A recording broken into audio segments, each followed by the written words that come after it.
Hey guys, it's me, Dia. Welcome to Archi Tutorials, where I will teach you how-to videos for your architecture plates. Ready your markers because we will use it to render different textures and materials. Today, we will render trees, or in architecture terms, foliage. Pinili ko muna ang mga kulay ng markers na pwede natin gamitin para dito. Mostly, kukuha tayo sa mga greens. By the way, if you are planning to get these markers, I'll put the link on the description box so you can check it out. And you can use this video as a reference for rendering trees in your architecture plates. Kung iba naman yung marker na meron kayo, pwede naman na gumamit ng shades of green. So, ito na yung mga kulay na napili natin. Una, itong poppy, yellow-green, grass green, pastel green, emerald green, pale green, and lime green.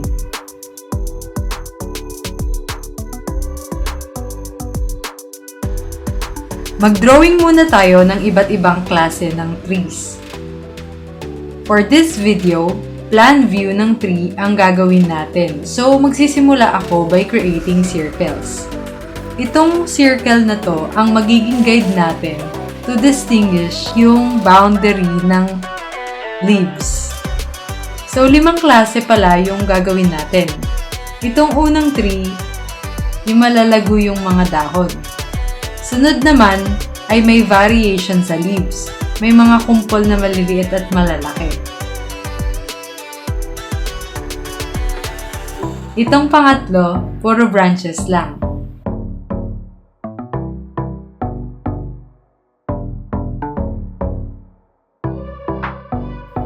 Next naman ay pine tree.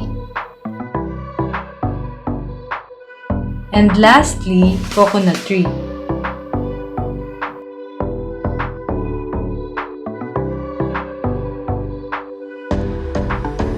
Simulan na natin ang pag-render dito sa unang tree gamit itong lime green as our base color.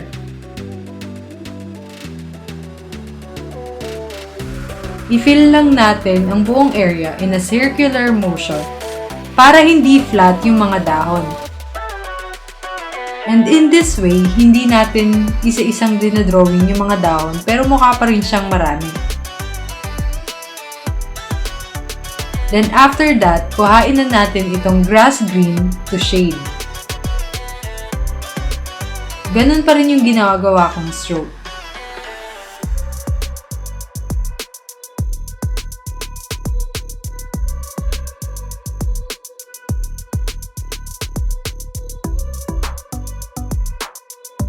Next naman ay itong pastel green which we will use sa area ng trees na malapit sa light source, which in this case is at the upper right corner.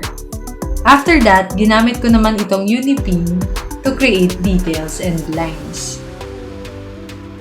Dito naman sa sumunod na tree, let's use a much more lighter colors.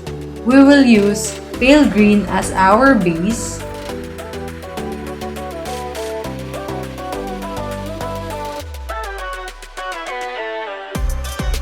at katulad kanina, circular motion lang din yung pagkulay natin dito to mimic yung leaves.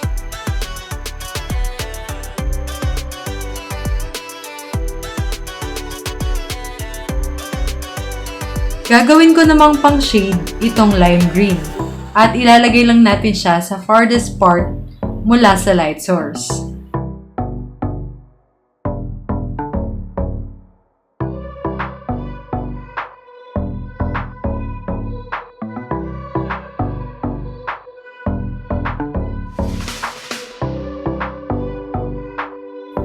At gagamitin ko din itong pastel green as highlight or sa part na malapit naman sa light source.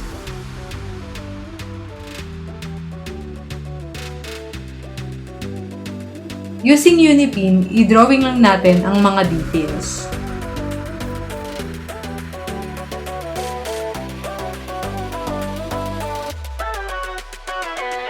Next ay itong puno na puro branches. So gagamit tayo ng yellow-green as our base color.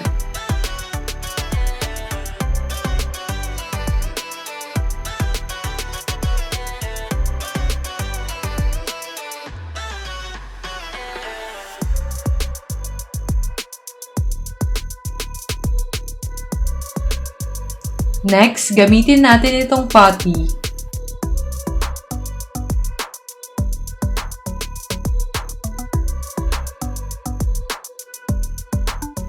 at using Unipin, let's create details.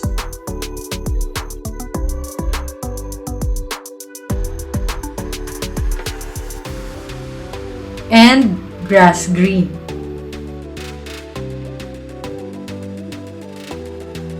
Sa pine tree naman, gagamit tayo ng lime green ulit as our base color. I-fill lang natin lahat. Pero dahil iba yung leaves dito, we won't be doing a circular motion. Instead, stroke lang from the center palabas. Then, let's use this grass green to shade the tree. And mag-line lang ulit tayo katulad ng kanina.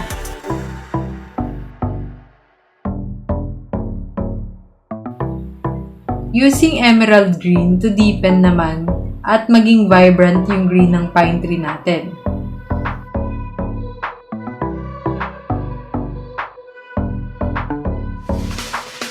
After that, pwede na tayong mag-add ng details using Unipin. Dito naman sa last, gagamitin natin yung mga kulay din na ginamit natin sa pine tree. So, ang base color natin ay lime green.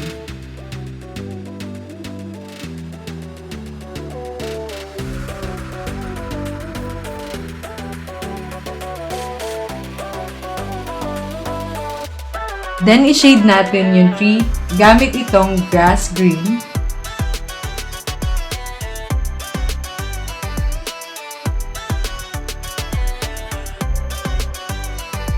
And to add vibrancy, gamitin natin itong emerald green. So, sundan lang natin yung drawing. After that, we can trace with the Unipin to add details.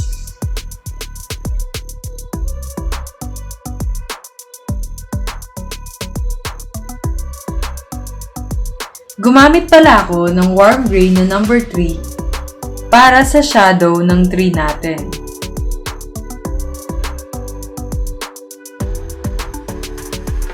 As you can see, padiagonal lang yung pagguhit ko dito.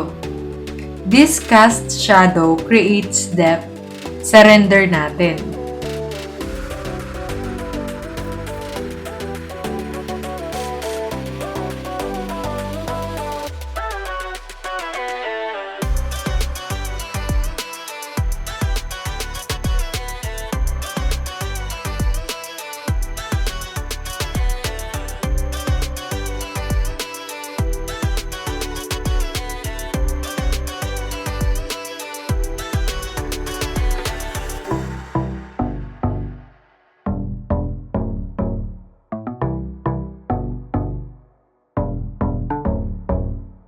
So, ayan na. I-swatch na natin yung mga colors na ginamit natin dito sa baba.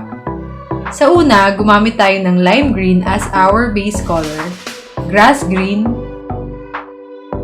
and pastel green. Next naman ay pale green, lime green, and pastel green. Next naman ay yellow-green, putty, and grass green. And for the last two drawings, gumamit tayo ng lime green as our base color, grass green, and emerald green.